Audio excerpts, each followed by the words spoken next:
Welcome to প্রিয়াঙ্কার বাঙালিয়ানা রান্নাঘর। আজ আমার এই রান্নাঘরে নিয়ে চলে এসেছি ডেজার্ট রেসিপি সিমইয়ের পায়েস। সিমইয়ের পায়েস তৈরি করতে কিন্তু বেশিক্ষণ সময় লাগে না।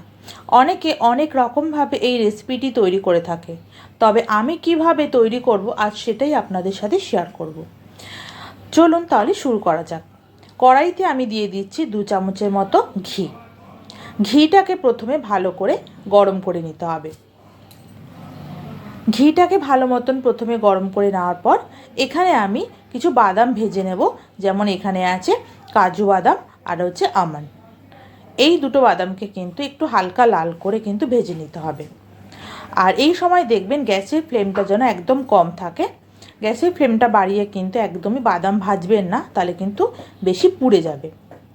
বাদামটা কিন্তু আমার ভাজা হয়ে গেছে দেখুন লাল করে। এরপরে আমি বাদামটাকে একটা বাটির মধ্যে তুলে রেখে দেবো।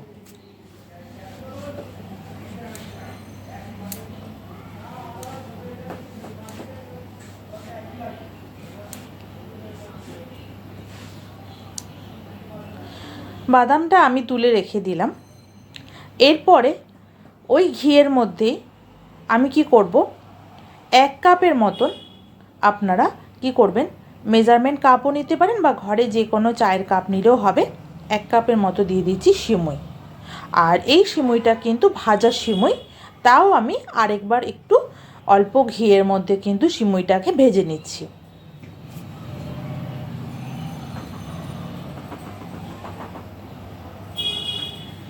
সিমইটাও কিন্তু অল্প করে কিন্তু আমি দেখুন ভেজে নিলাম।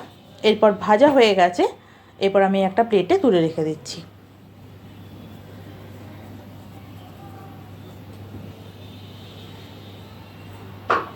এরপর ওই একই কড়াইয়ের মধ্যে দিয়ে দিচ্ছি আমি আবারও 1 চামচের মতো ঘি।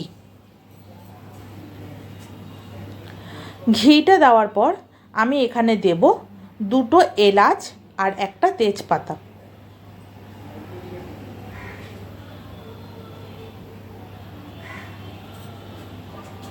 দুটো এলাচ আর একটা তেজপাতা আমি দিয়ে দিলাম।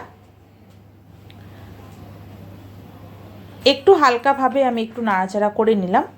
নাড়াচাড়া করে নেওয়ার পর কড়াইয়ের মধ্যে দিয়ে দেব 500-র মতো দুধ। 500 দুধ আমি এখানে দিয়ে দিলাম।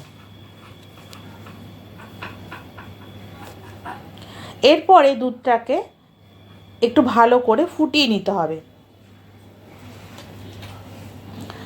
দেখুন দুধটা কিন্তু ভালো মতন করে ফুটে গেছে। আমি দুধটাকে একটু ভালো করে জাল দিয়ে নিচ্ছি। দুধটা ভালো মতন ফুটে যাওয়ার পর ভাজা সিমইটা কিন্তু আমি এখানে দিয়ে দিলাম।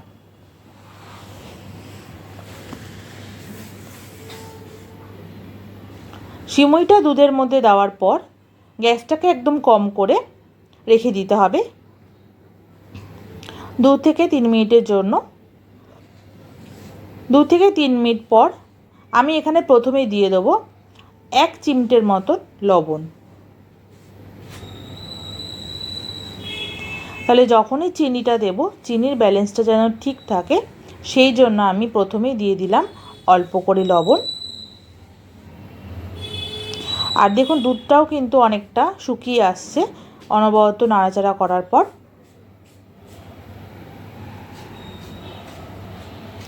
এরপরে দিয়ে দেবো 1 কাপের মতো চিনি।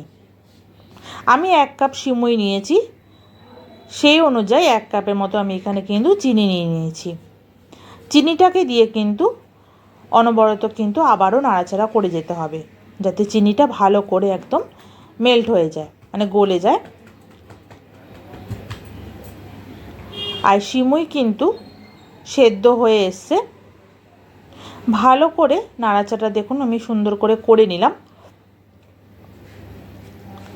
এরপরে গ্যাসটাকে বাড়িয়ে আরেকটু দুধের ঘনত্বটাকে একটু কমিয়ে দিচ্ছি। আর তার উপরে দিয়ে দিলাম ভেজে রাখা বাদাম। খুবই অল্প সময়ের মধ্যে কিন্তু এই সিমইয়ের পায়েস তৈরি হয়ে যায়। আমার আজকের রেসিপি সিমইয়ের পায়েস আপনাদের কেমন লেগেছে অবশ্যই আপনারা কিন্তু কমেন্টের মাধ্যমে জানাবেন রেসিপিটি। আর একটা লাইক করবেন, আর আমার এই চ্যানেলটিকে অবশ্যই করে একটা সাবস্ক্রাইব করে দেবেন। বাড়িতে কিন্তু আপনারা এই রেসিপিটি রুটি, পরোটা, লুচি এগুলোর সাথে কিন্তু এই সিমইয়ের পায়েসটা কিন্তু খেতে পারেন। একদম অল্প সময়ের মধ্যে কিন্তু তৈরি হয়ে যায়। আর ফ্রিজে রেখেও কিন্তু ঠান্ডা ঠান্ডা খেতে খুব ভালো লাগে। আর এমনি নর্মালি আপনারাও এমনিও খেতে পারেন। আমি একটু সাজানোর জন্য ওপর দিয়ে একটু বাদামের কুচি দিয়ে দিচ্ছি। তাহলে তৈরি হয়ে গেল আমার আজকের রেসিপি সিমইয়ের পায়েস। আপনারা জানাবেন আপনাদের কেমন লেগেছে।